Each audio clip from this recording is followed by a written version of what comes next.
मैंने इशारा तो बिल्कुल साफ है। मैंने सरकार का काम है सिर्फ शासन चलाना, और विकास का सारा काम जो है अब जो निजी सेक्टर में, कारपोरेट सेक्टर को के हाथ में सौंपने के लिए तैयार हैं। पूरा का पूरा कृषि क्षेत्र जो है वो कारपोरेट सेक्टर को दे रहे हैं। भला बताइए, जिस देश में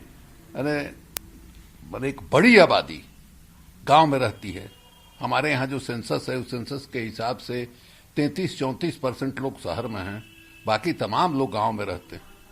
सबसे बड़ा रोजगार देने वाला क्षेत्र जो है हमारे देश में कृषि को माना जाता है। लगभग 70 करोड़ लोग कृषि के क्षेत्र में रोजगार प्राप्त करते हैं, प्रत्यक्ष अप्रत्यक्ष दोनों मिलाकर। वहां जो है प्राइवेट सेक्टर को पूरा का पूरा देश आप सौंप रहे हैं, पूरी की पूरी कृषि क्षेत्र को आप सौंप रहे हैं। ये कुछ समझ ही में नहीं आ रहा है कि इस आदमी का दिमाग क्या है।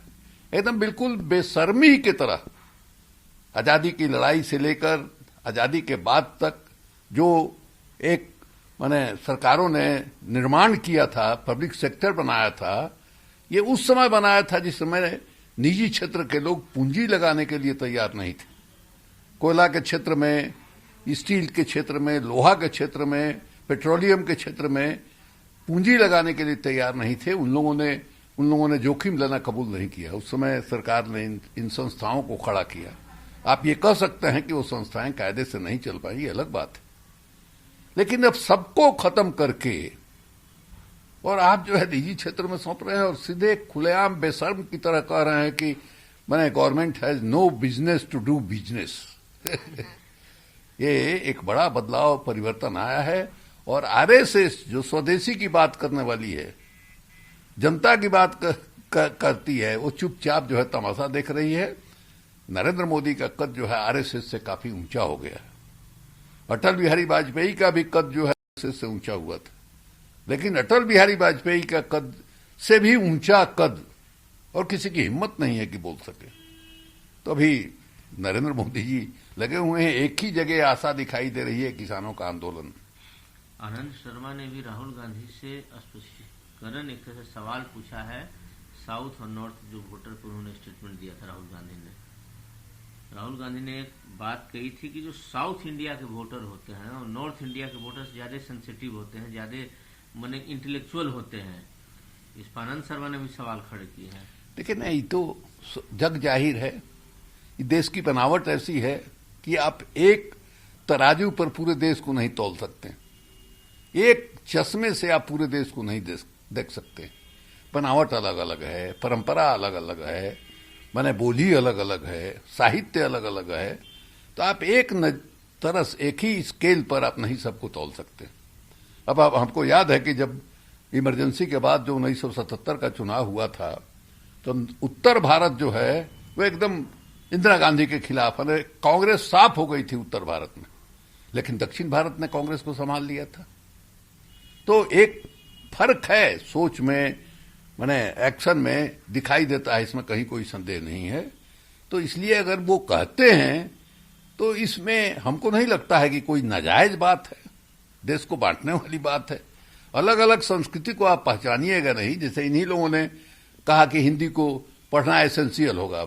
अब हमको याद है कि 1964, 65, 66 वगैरह में जब इंदिरा गांधी का शासन था, उस समय हिंदी के विरोध में कितने लोगों ने आत्मदाह कर लिया था। तमिलनाडु में कितने लोगों ने आत्मदाह कर लिया था। तो ये अलग अलग मिजाज है, इसमें कहीं कोई संदेह नहीं है। ये गुजरात में मोटेरा में सरदार पटेल स्टेडियम था, उसका नामकरण अब नरेंद्र मोदी स्टेडियम कर दिया गया है। कांग्रेस ने इस पर आपत्ति दिखाई है, कहा है कि पटेल का जो अपमान है नहीं सहेगा हिंदुस्तान। देखिए, ये सब तो करने की बात है, लेकिन एकदम निखालिस जो है बेशर्मी है ये। अब बताइए, सरदार पटेल को आप अपना आइडियल मानते हैं, आपने उनकी मूर्ति बनाई है, दुनिया की सबसे ऊंची मूर्ति जो है सरदार पटेल की आप बनाए। आप कांग्रेस पर इल्जाम लगाते रहे हैं कि सरदार पटेल को इन लोगों ने इग्नोर किया।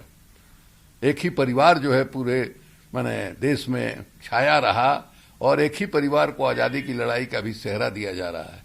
उन्हीं सरदार पटेल का, गुजरात के रहने वाले सरदार पटेल को, जिनको आयरन मैन कहा जाता था, आप उनके नाम पर एक स्टेडियम है, उसको हटा करके अपने नाम पर क्यों करने जा रहे हैं भाई? अब तो आपके बारे में है कि हिंदुस्तान का, भारतवर्ष का माने पर्याय जो है, कुछ लोग हैं ऐसे जो बना रहे हैं नरेंद्र मोदी को।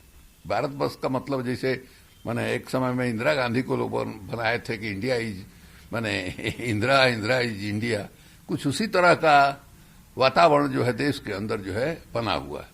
ये हम इसका सख्त विरोध करते हैं और राष्ट्रपति को तो जाना ही नहीं चाहिए उद्घाटन करने के लिए। कपिल सिब्बल ने कहा है कि काफी हंसी आती है कि बीजेपी के लोग बोलते हैं कि कांग्रेस देश बांट रही है। कपिल सिब्बल ने कहा है कि मुझे काफी हंसी आती है कि भारतीय जनता पार्टी के लोग कांग्रेस पर इल्जाम लगाते हैं कि लोग देश बांट रहा है। देश तो इन लोगों का बांट के ही जो है राजनीति हो रही है ना भाई, हिंदू और मुसलमान के में बांट दिया। अब नरेंद्र मोदी कहते हैं कि ये तुष्टीकरण की नीति चल रही है, तो तुष्टीकरण की नीति का मुकाबला आप घृणा की नीति से कर रहे हैं। आप जो है माने हिंदू और मुसलमान में बांट करके, आज कोई है ब्राह्मण समाज, राजपूत समाज, भूमिहार समाज का कोई आदमी जिसकी बेटा बेटी जो है दलित समाज के लड़कों से शादी करने के लिए तैयार हों? तो मुसलमानों के खिलाफ घृणा पैदा करके माने ब्राह्मण को भी हिंदू बना दिया और दलित को भी, भंगी को भी हिंदू बना दिया। इस तरह से बंटवारा किया। अगर मुसलमान नहीं हो तो फिर सब लोग दलित हैं, ब्राह्मण हैं, शूद्र हैं, वैश्य हैं, वही स्थिति आ जाएगी। तो ये बहुत ही खतरनाक किस्म का ध्रुवीकरण इन लोगों ने किया है। इसी ध्रुवीकरण के पृष्ठभूमि में देश का विभाजन हुआ था और जिस तरह का वातावरण देश में बना हुआ है वो देश के स्वास्थ्य के लिए, देश के हित के लिए, देश की एकता के लिए ठीक नहीं है। ममता बनर्जी ने नरेंद्र मोदी को देश का सबसे बड़ा दंगाबाज बताया है। तो इसमें कार्ड देखा जाए तो कहा ही जाएगा 2002 का गोधरा और उसके बाद जो है जिस ढंग से पोलराइजेशन हुआ गुजरात में, इसीलिए इनको प्रधानमंत्री के उम्मीदवार के तौर पर आरएसएस ने खड़ा किया था। जब देखा कि अटल बिहारी वाजपेयी हार गए साइनिंग इंडिया और उसके बाद कांग्रेस की सरकार बनी और कांग्रेस की सरकार फिर दोबारा जीत गई, तो इनको लग गया कि अब पंडित से काम नहीं चलेगा, इसके लिए पिछड़ा चाहिए। कैसा पिछड़ा? नरेंद्र मोदी जैसा जो कास्ट के बंटवारे से ऊपर उठ जाए। नरेंद्र मोदी की बिरादरी जो है गुजरात में माने उंगली पर गिनने वाली है, इसके बावजूद इतना लंबा शासन कैसे किया उन्होंने? तो हिंदू और मुसलमान में देश को बांट दिया, हम और वे। और वहां गुजरात में जबकि मुसलमानों की आबादी जो है वो 7%, 8% है, उस 7%, 8% से डरवा करके बाकी लोगों का इन्होंने वोट लिया। और आरएसएस को लगा कि डॉक्टर लोहिया कहते थे लासा, तो पिछड़ों के वोट को के लिए लासा के तौर पर इस्तेमाल करने के लिए नरेंद्र मोदी एक पिछड़ा जो है का प्रधानमंत्री के उम्मीदवार के तौर पर आरएसएस ने खड़ा किया। ले रहे हैं वोट पिछड़ों का, दलितों का भी, लेकिन अब देखिएगा कि किस तरह से इनके पार्लियामेंट में टिकट किसको देते हैं। 45% जो है खाली अपर कास्ट के लोग हैं। अगर शेड्यूल कास्ट और शेड्यूल ट्राइब का जो रिजर्वेशन है उसको हटा दिया जाए तो 65% लोग जो है खाली माने जनरल कैटेगरी के लोग हैं इनके एमपी। तो वही लासा के तौर पर इनको इस्तेमाल किया है आरएसएस ने और इस मामले में सफल दिखाई दे रहा है। राकेश सिंह टिकैत ने कहा कि अगर ये कृषि कानून वापस नहीं लिया गया तो हम लोग का अगला निशाना पार्लियामेंट होगा, वहां 4 लाख नहीं 40 लाख ट्रैक्टर के साथ हम लोग पहुंचे। देखिए यही एक लड़ाई हो रही है जो देश में जो माने नरेंद्र मोदी की जो तानाशाही मानसिकता है कि जो हमारे मन में आएगा वो हम करेंगे, कोई हमारा लगाम पकड़ने वाला नहीं है। तो एक यही समूह है किसानों का जो माने तत्पर दिखाई दे रहा है और बिल्कुल दृढ़ता के साथ खड़ा है इनका लगाम पकड़ने के लिए। तो जो लोग लोकतंत्र के हिमायती हैं और देश की ये जो प्रवृत्ति है तानाशाही की, देश को विभाजित करने की, उसके खतरे को देख रहे हैं। उनकी उम्मीद में यही लोग एक माने आशा के किरण की तरह दिखाई दे रहे हैं। ममता बनर्जी ने नरेंद्र मोदी से मदद मांगी है कि इलेक्शन से पहले सभी को वहां कोविड-19 की वैक्सीन दे दी जाए बंगाल में। उन्होंने डिमांड किया है, देखिए ये लोग क्या करते हैं। केंद्र ने कहा है कि 1 मार्च से पहले 60 साल से ज्यादा उम्र के लोगों को वैक्सीन लगना शुरू हो जाएगा। देखा नहीं तो सब लोग घोषित कर चुके हैं, इसमें कोई खास बात नहीं है। प्रधानमंत्री कल तमिलनाडु और पुडुचेरी जाएंगे, वहां भी चुनाव हो रहा है। लगे ही हुए हैं वहां दक्षिण में। मैंने पैर रखने की जगह जो है बना रहे हैं। केरल में मेट्रो मैन श्रीधरन को इन्होंने अपने पार्टी में जोड़ा। 88 बरस के श्रीधरन उन्हीं का पोंछ पकड़ के केरल में बैतरनी पार करना चाहते हैं। उसी तरह से जो अभी चीफ मिनिस्टर हैं AIDM के, वो उनको उन्होंने पकड़ा है। इन लोगों का भी कुछ न कुछ है इनके हाथ में होगा, जिसको पकड़ करके ये हाथ ऐंठ रहे हैं कि देख लो हमारे साथ समझौता करो, नहीं तो ED को भेज देंगे, CBI को भेज देंगे। कुछ इस तरह की बात जरूर होगी। उत्तर प्रदेश असेंबली में बिल जो था वो कानून बन गया है। लव जिहाद, गलत ढंग से शादी विवाह का जो पहले बिल था वो कानून बन गया है। लेकिन उसी इलाहाबाद हाई कोर्ट का जो जजमेंट है, वो जजमेंट तो उसके संवैधानिकता पर ही सवाल उठा रहा है। और हमको आश्चर्य है कि सुप्रीम कोर्ट जो है बैठ के तमाशा देख रहा है। ये तो असंवैधानिक है बिल्कुल। जो दो बालिग लोग हैं, चाहे वो किसी जात के हों, किसी भी धर्म को मानने वाले हों, वो अपने मर्जी से जो है तय कर सकते हैं कि हम लोग एक दूसरे के साथ रहेंगे, एक दूसरे के साथ शादी करेंगे। यह अनेकों जजमेंट है और इलाहाबाद हाईकोर्ट ने इसी को कहा है। बल्कि जो अंतर धार्मिक शादी है, जिसको स्पेशल मैरिज एक्ट कहते हैं, 1954 में हमारे देश में बना, वो कहता है कि इस तरह की कोई शादी होगी तो बोर्ड पर चिपका दिया जाएगा, 1 महीने तक चिपका रहेगा। किसी को एतराज होगा तो एतराज कर सकता है। इलाहाबाद हाईकोर्ट ने कहा कि नहीं, ये किसी के निजता का उल्लंघन है।